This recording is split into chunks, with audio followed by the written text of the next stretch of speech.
ఆంధ్ర తెలంగాణలో తక్కువ ఫీజులతో high quality results ఇస్తున్న ఏకైక సంస్థ తిరుమల్ ఐఏఎస్ ఇన్స్టిట్యూట్. కరోనా తర్వాత చాలా కంపెనీలు నెలలో దాదాపు సగం రోజుల పాటు వర్క్ ఫ్రం హోం అమలు చేస్తున్నాయి.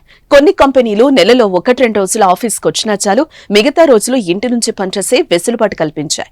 దీంతో ఐటీ ఉద్యోగులు ఇంటి నుంచే ఉద్యోగం చేసుకుంటున్నారు. ఇలాంటి అవకాశాన్ని ఏపీలో మహిళలకు కల్పిస్తామంటున్నారు సీఎం చంద్రబాబు. త్వరలో రాష్ట్రంలోని మహిళలు ఇంటి నుంచే పనిచేసే విధంగా ప్రణాళికలు సిద్ధం చేస్తున్నట్టుగా తెలిపారు.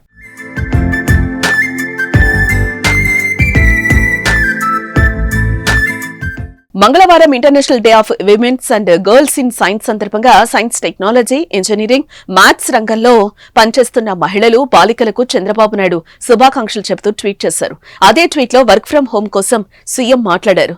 కోవిడ్ మహమ్మారి సమయంలో పనితీరులో మార్పు వచ్చిందని, అందుబాటులో ఉన్న సాంకేతికత వర్క్ ఫ్రం హోం ప్రాముఖ్యతను సంతరించుకోవడానికి సహాయపడిందని చంద్రబాబు ప్రస్తావించారు.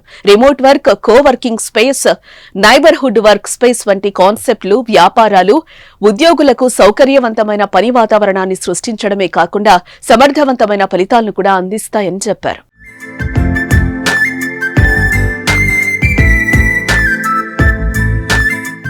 ఏపీలో ఇలాంటి మార్పులు తీసుకొచ్చేందుకు ప్రయత్నిస్తున్నట్టు వివరించారు. ఆ దిశలో IT global capability centres policy 4.0 ఒక గేమ్ చేంజర్ గా అడుగవుతుందని తెలిపారు. ప్రతి నగరం, పట్టణం, మండలంలో ఐటీ కార్యాలయాల స్థలాలను సృష్టించడానికి డెవలపర్లకు ప్రోత్సాహకాలు అందిస్తున్నామని చెప్పారు. క్షేత్రస్థాయిలో ఉపాధిని సృష్టించడానికి ఐటీ, జీసీసీ సంస్థలకు సహకరిస్తామని చంద్రబాబు అన్నారు. సీఎం తెలిపినట్టు మండలాలు, ప్రతి నగరం, పట్టణాల్లో ఐటీ కార్యాలయాలొస్తే సొంతూళ్లకు దగ్గర ఉండి పనిచేసే అవకాశం ఉంటుంది. హైదరాబాద్, బెంగళూరు వంటి నగరాలకు వెళ్లాల్సిన అవసరం కూడా ఉండదు.